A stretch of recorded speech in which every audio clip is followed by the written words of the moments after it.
All right, everybody, make sure you guys add and subscribe to this channel right here, King T TV, the realest they come, okay?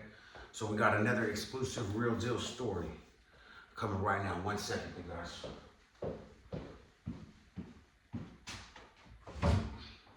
I just close the window up real quick. Let you guys enjoy the scenery of the fireplace. I don't want to disturb the neighbors. All right, so back to what I was saying, right? Or what I'm about to start saying. So let's get down to it. First time Thordo ever got jumped, right? Story time, right? For all the youngsters out there, we got the fireplace going. Story time. Roll something up, get your chiefy going, get your drink on, sit down, relax, and hear a true story by a true warrior, okay? So, 15 years old, young cholo kid, very fascinated with the cholo lifestyle, okay? Watched a lot of Blood and Blood Out growing up. I loved the dress code. Dad, uncles, homies, everybody dressed like that when I was young. Socks up, how we do things. So the reason why I'm saying that is because this night I was super dressed like a cholo. Socks up, had a black and white and gray flannel on. Back in those days, back in like when I was that age, I guess 2001, 2002, around that time, you could say I looked like a Sereno, and so did my homeboy at the time.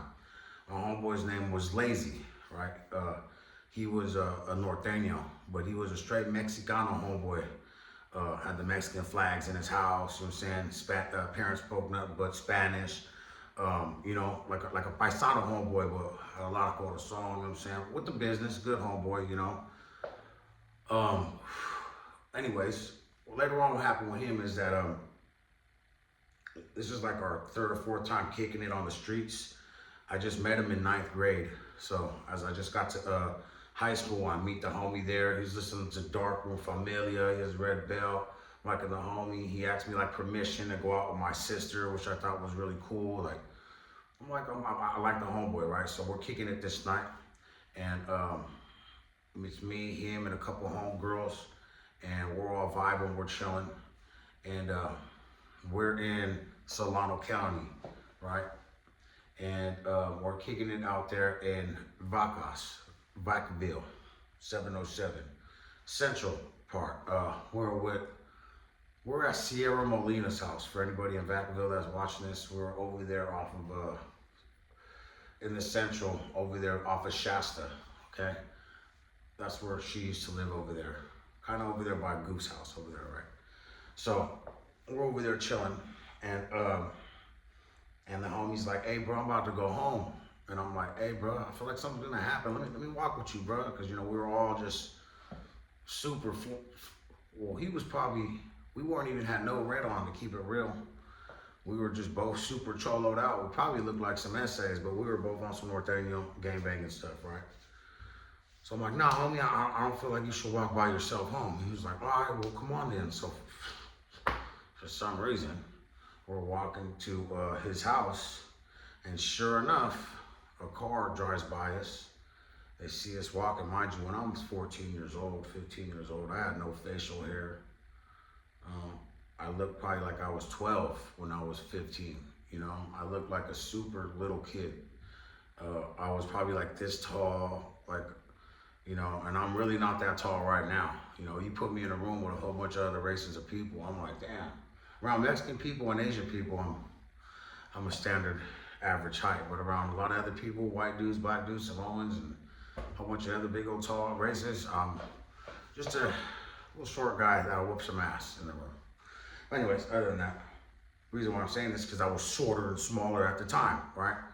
And I'm walking there's a group of grown men, they're all in their mid-20s. They weren't even high school kids or nothing, and they weren't Southsiders or they weren't Norteños. They were like a mix of white and Mexican dudes, I want to say, or some white dudes. I don't really know what racial they were. I really can't tell you.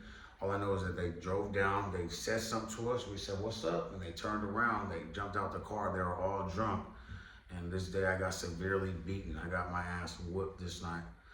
they, I'm trying to fight back. I'm on the ground. They have like this mini bat thing back in those days. They had like, there's like these bats, but they're like midget, like small bats, right? And man, bro, I'm telling you right now, they beat my face. So I look like the elephant. You guys ever seen the Elephant Man? Some of you young dudes, young females, hyenas, some young dudes, y'all don't know who the Elephant Man is. Y'all don't know who the Elephant Man is, go watch it. It's an old school movie with this dude's face, and his face is like this big, his eyes out to here, his jaws here. Yeah, he's one of those dudes, right? The Elephant Man, you know what I'm saying? So I looked like that after the beating occurred. You feel me? So I was strictly getting my ass whipped. And the homie was getting down, he was getting his ass whipped too, he was getting jumped. And I just remember he came over here after he was getting beat up. He was like, "You cool, Toto?" And they were just all looking at my face. And they're like, "Damn." I remember I went home and everybody was just like staring at my face. And that's kind of when it all began for me. When it was my, welcome to the world, young man. You want to be a man now? You want to be a gang member? You want to live this life? Welcome to the world, young man.